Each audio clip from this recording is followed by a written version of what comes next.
এখানে তিনটা তার আছে।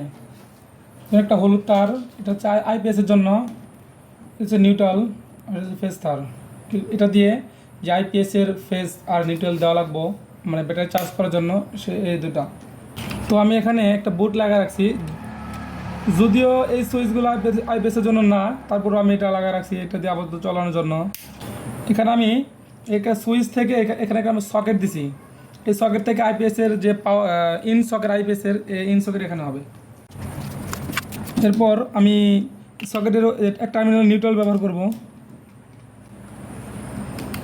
আচ্ছা, এটা আমি হলুদ তার অর্থাৎ আইপিএস তার হিসাবে ব্যবহার করব। এটা হচ্ছে আমার আইপিএস থেকে, যে আইপিএসের আউটপুট থেকে মেন লাইন, সেটা হচ্ছে আমার